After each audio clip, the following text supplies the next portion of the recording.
That cook-off, number 2 in the United States. Did you know that? There's more than 300 competing teams, the only larger barbecue cook-off in Kansas City. That's the number 2.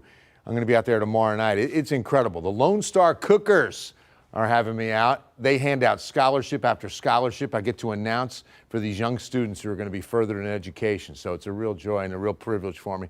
All right, mostly clear. 42 feels like 38 right now. So we're cooling off gradually.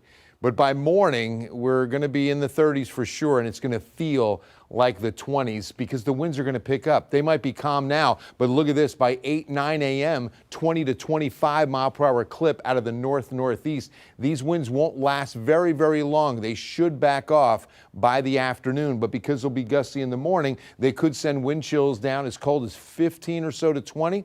From Kerrville, Bernie, New Braunfels to Seguin, but also including San Antonio, Jourdanton, Poteet, Pleasanton, even down to McMullen County, the cold weather advisory. All right, today's numbers were dramatically different than yesterday. We hit 70 on Thursday. Today, only 57. 52 at Bernie, 55s at Rock Springs, Kerrville. So here's the good news. Yes, this is going to be a little bit of an Arctic air mass, but not nearly as cold as last weekend, and there won't be any moisture, and this little cold snap won't last as long. Today we started exactly where we should, then we will up to 57 where we should have gone to 65. I want to show you, record low, 1949's 5. On January 31st, the very next day that year, 1949, we hit the coldest temperature ever recorded in San Antonio history. Recorded, not to say it hasn't been colder, but the coldest temperature ever recorded, 0.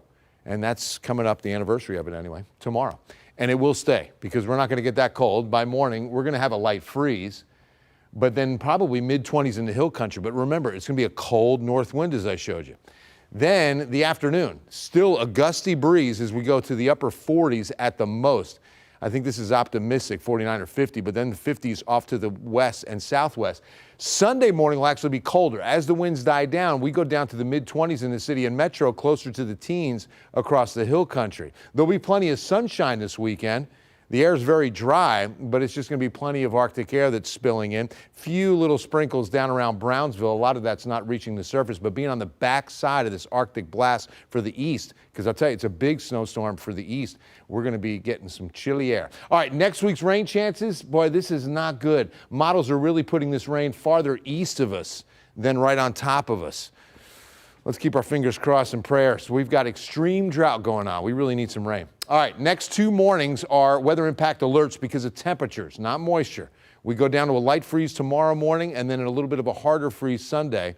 So in Bexar County, I would drip the faucets Saturday night and make sure the pets are inside, make sure the plants and your folks are taken care of. We've got a 20 to 30% chance of rain. And then the other factor on this 14-day forecast is how much more mild it's going to be. Look at that second half of the 14-day heading into the second full week of February, and we're hitting some 70s. But we do have cold days, especially this weekend. Please bring some warm hearts and some jackets and blankets to any Santikos movie theater this weekend or a 5-star Dutch Boy Cleaners location, and you can help keep San Antonio's own warm this weekend. Our